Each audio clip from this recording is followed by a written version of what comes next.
Hi everyone, it's me Jojo, or Joseph Harwood as many of you know me as, and today I'm bringing you a brand new tutorial which I'm so excited to share.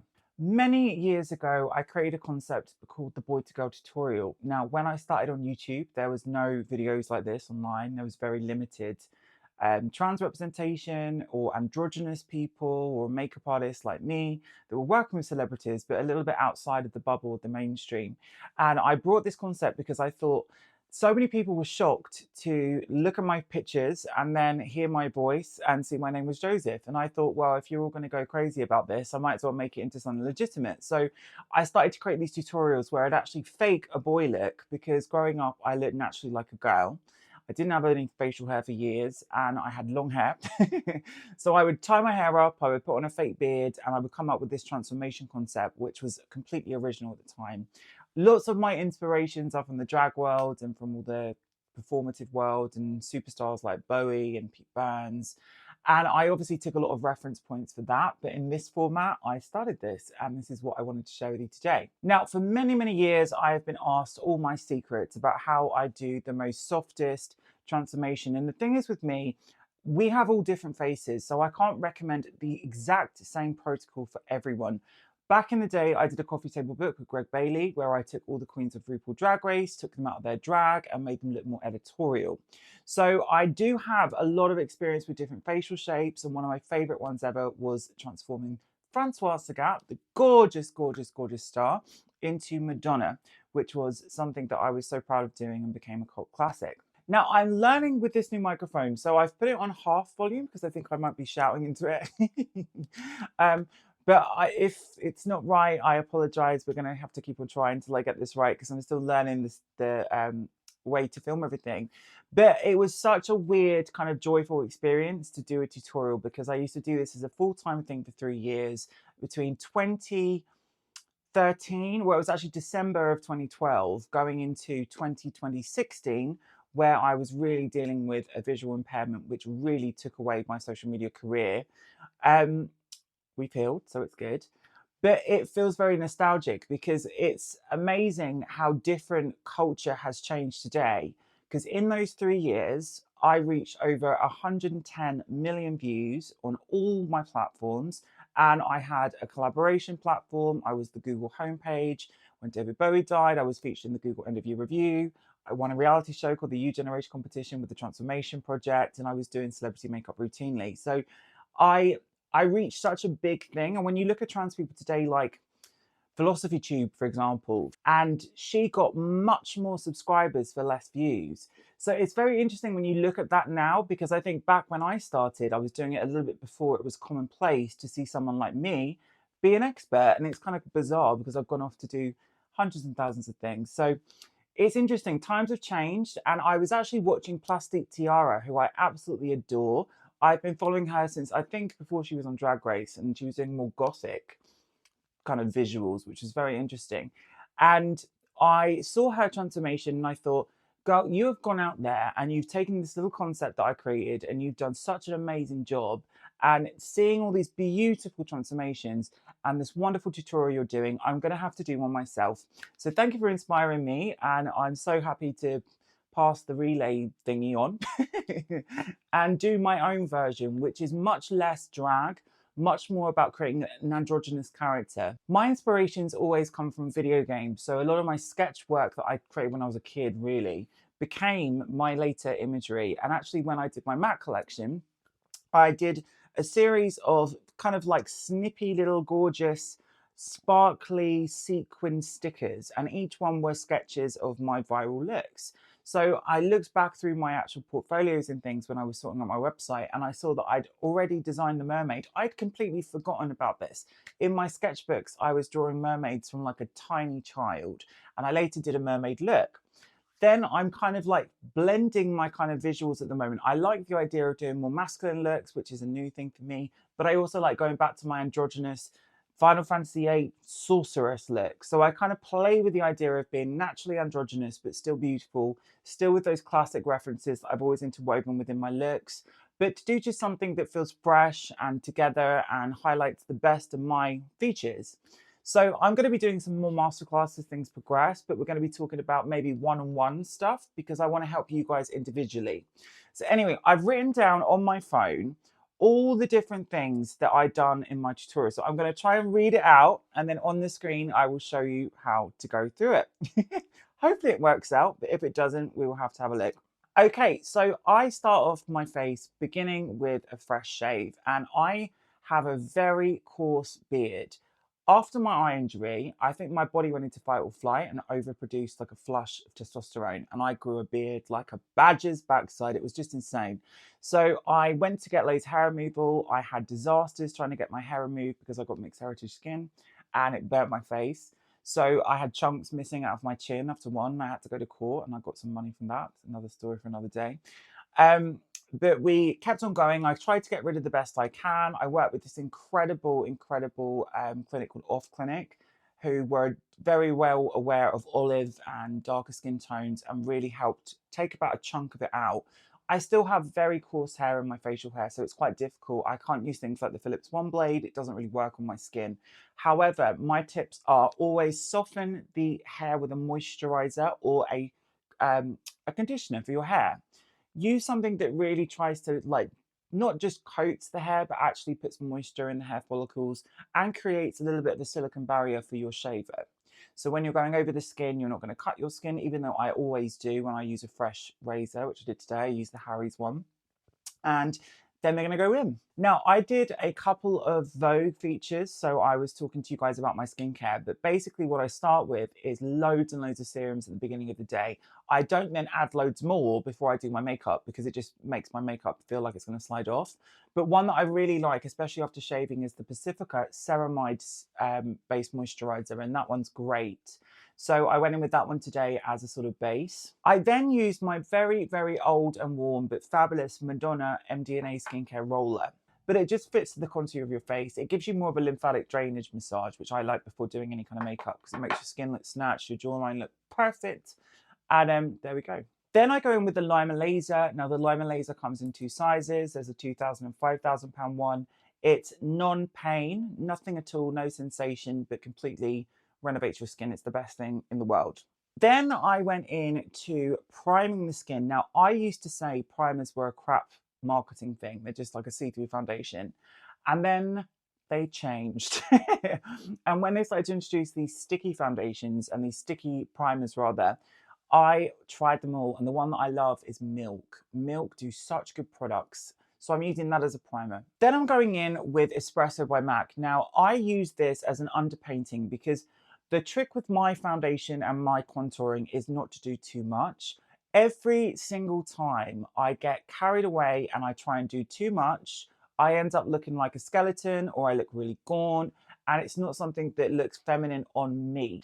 Now, I try and make my jawline as natural as possible because I think I've got a lot of feature, and I think that it's sometimes, I don't want to look like I'm, I don't know, I just have a bit of an insecurity about my jawline, I think, because when I was a little bit bigger than I am now, because now I'm back to snatched, I just didn't like the way it looked in videos. I was like, oh God, it just looked like a frog or something. A toad, I tell you. So once you've got that underpainting in, I'm going to be using my classic from all back in the day, Dermacolor by Kryolan. Now, they had a fabulous rebrand, and one of the concealers that they do is just the perfect peach tone to knock out my under eyes. So I use it specifically on my under eyes before. It's part of my underpainting ritual.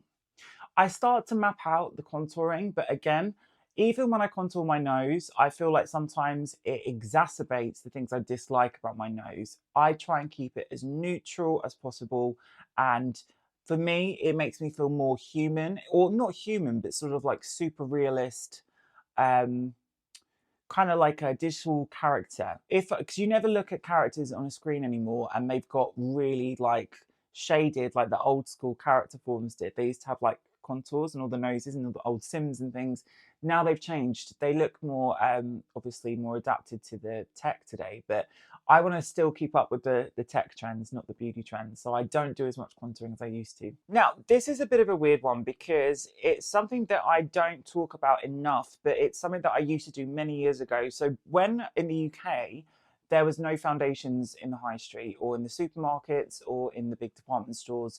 there was no decent foundations. The most thickest one you could get was one by Clinique called Repair Wear, and it was in neon beige, the colour of boiled shite, as Pete Burns would say. And it was just so over the top and kind of greasy and heavy and wasn't good. And I wanted to look like a velvet airbrushed cake. And that was my kind of like goal of what I wanted to achieve. So I used to layer foundations over the top of a powder. So instead of actually starting with the liquids and the creams, I would actually use, in the areas that need a little bit more coverage, I would powder first. That way, when you set the foundation on top, you're kind of double layering it, but it's not wet. It doesn't move. It's more designed for an oily area, and any areas that grow hair naturally develop more oil. So it's quite a clever technique that I don't see many people doing anymore, because we've adapted to what the products are now, and everyone kind of likes that dewy skin. But for all the queens out there and all the girls with the beards that are fabulous, if you still have that issue where you don't feel like you're having enough coverage and you think that the foundation's moving, try this one. It's just a different technique that I used to use back in the day, and I thought it'd be interesting to share with you. So that was done with MAC Studio Fix Powder Foundation.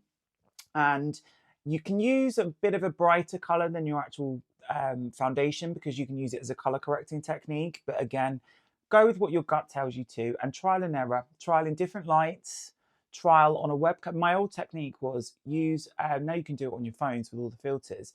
If you have a flip, so you can actually flip your face as people see you, not as if you see yourself in a mirror.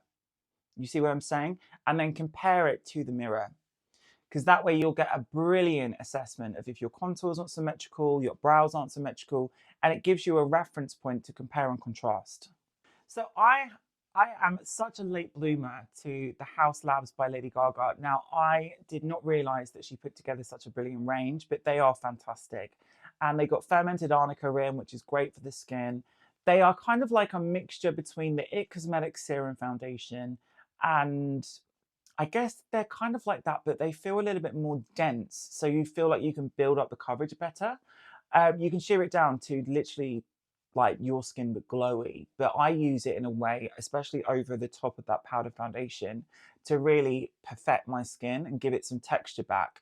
If you wanted to keep it dewy, keep it dewy. What I'm going to do next is layer some foundation powders and some loose powders on top to make it more like a velvet icing finish. When you're blending out the underpainting in my jawline, double check in different lights, because even today when I was doing this on camera, I didn't clock that it was still quite dark. When I went downstairs and I checked it and I looked at it again, I went, do you know what? We need to actually change that.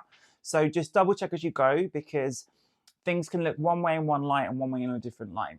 Dermacolor powders are the absolute best powders for me. They're a waterproof powder, which means once you set it down, it gives the effect of a set spray. You can use a set spray as well to give it extra boost. But it's a phenomenal powder. I've been using it for years. I use the palest, like sheer version, not the color toned version. But I wouldn't recommend them necessarily for baking. I think they're a little bit too hefty for a baker. But for a set powder, phenomenal. Now, I'm starting off with MAC Shivering White, because they used to do this foundation powder in all the things. I have to tell you now, I'm not going to give you my opinion in this video of their reformulated Studio Fix powders, but I've bought a wad of the old ones, because the new ones, my God, I've tried to use the NWs because I'm normally an MW.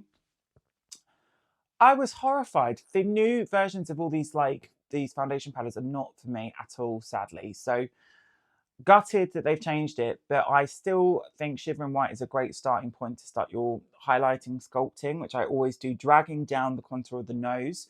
Again, that was something that I introduced on my channel that no one was doing back in the day. We had Wayne Goss, and that was about it, and he was doing the Kardashian basics.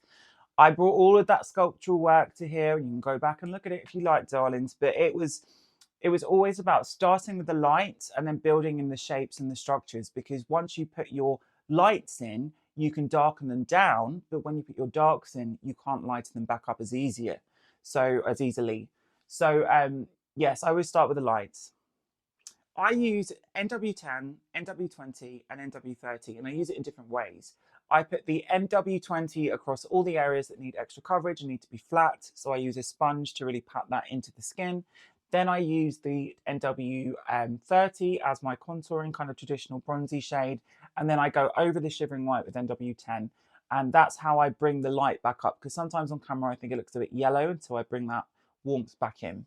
So I'm using Esum eyeshadows and I'm using the Neon Light Peach colour as a blush because I absolutely love these products. This brand's genius. But sometimes I think people don't know what to do with those bright, bold colours. And for me, it just brings a blush, a flush to the skin. And as you can see at the beginning of this video, my skin can go quite pink. So always use your body as a reference point, almost like your starting palette. That way you can actually go into things and you can be like, okay, I know the perfect lip shade for me because it matches my areola, for example. Or you could do different things like look at the way your skin bruises or the colours in your veins. These are all clues to what will suit you when you're doing a similar kind of look. I'm also using the actual gorgeous glitter as a highlighter because I don't care if it's not on trend for people to do that anymore. I cannot put a cream, shiny product over the top of a set matte base. It's just not going to work. You're going to look like an oil slick. It's going to take it off. So do whatever you feel is good. And I love to look a bit ethereal with a bit of glitter. So now we're going in with my favorite NYX eyeliner pen. I don't know if they still do this. It's so annoying, but you can buy them sometimes on Amazon. Oh, I got this one from. I really use this to fill in the gaps in my brows because I don't have the best brows. I don't have super strong, gorgeous brows. My brows grow downwards. That's a tongue twister and a half. And it's wonderful to see my beautiful nieces because they've got the same eyebrows shapes as me and my sister. And I just think, oh my God, what did I do to my eyebrows to ruin them when I could have had them like theirs? But I try and make them just look neat. So I just angle the edges off. I bring in some shape and dimension, fill in the gaps. And then I go in with a Milk. Amazing, amazing brow filler. It's so good. And again, if you needed to check symmetry, use your filters like the mirror filter and compare that with a mirror. Hold your mirror up, hold your phone up, and you will see immediately the symmetry issues. So I like to do things a bit of a funny way around because I know everyone starts with the eyes and finishes with the lips. But I think sometimes if you start with the eyes and then you go in with the lips at the end, you can't predict how intense the lip color should be to kind of balance with the eyes. So I like to map out my lip shape. I have a slightly asymmetry in my lips and I try and make that look as similar as possible on both sides. I have been using MAC's Sweet Talk, which I love. It's kind of similar to my natural lip shape and it's kind of got that powdery pinkness into it, which I need. I can't do anything with the like orange in it. It looks crazy. And then over the top I'm using Rendezvous by Huda, which I've always loved. It's always been similar to that shade on me. Then I'm going back to the eyeshadow now we've done that. So I'm starting off, because we've done all this work to our face, there's going to be some issues with creasing. So I'm going with some matte white eyeshadow by MAC. Then with a pencil brush, I'm starting to sculpt the crease with Omega by MAC. I still use all these old school products because they're just cool and they do the job and they're in my collection. Then we're doing, see, I'm reading my notes here, like I'm trying to imagine what I was doing as I was doing it because I'm like still so out of sync with this. So I'm starting to build in the crease. Now I used to have hooded, very hooded, more hooded than they are, lids, and I had lasers to kind of like laser blepharoplasty on them.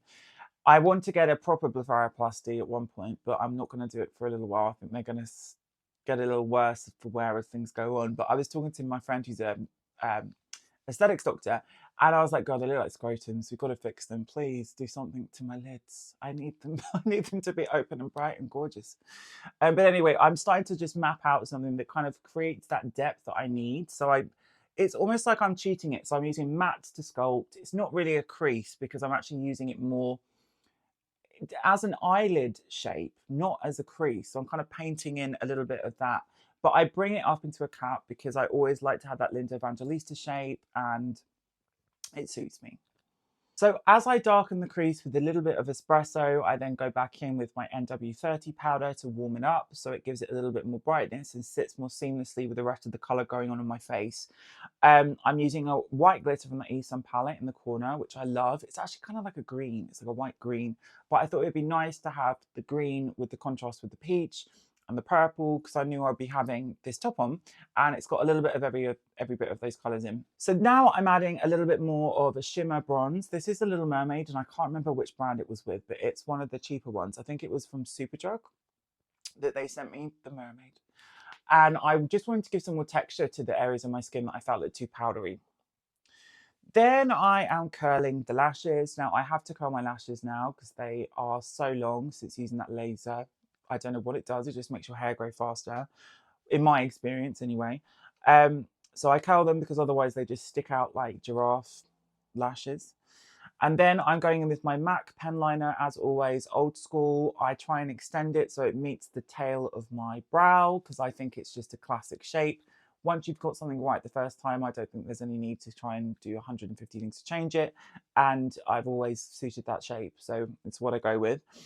If you wanted to and smudge it out and make it a little bit more modern, I think it'd be cool to use some sort of like a grey over the top of it and just really blend it out. But sometimes with me, because of my eye shape, it imprints the eyeshadow on my lid, so it ruins the illusion.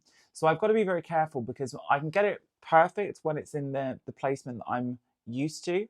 But sometimes when I blink, the transfer from my one bit to the other is quite frustrating. Then we're using the Mario mascara, the Makeup by Mario. I love this mascara, and as you can see, it's really, really, really good. So then we're going in with the wig cap, which I use with Amika, which is my favorite ever hairspray. It's so good. And then I'm using a set spray by Brushworks, which was in my latest in beauty box, which sold out in record time. So there we go. And this is a 40-inch, kind of becoming more silver, but I did make it purple. Kind of like a Sephiroth moment, which I love. And a little Vivienne Westwood, some gorgeous bits and bobs. Look at that, it looks like the night sky, doesn't it?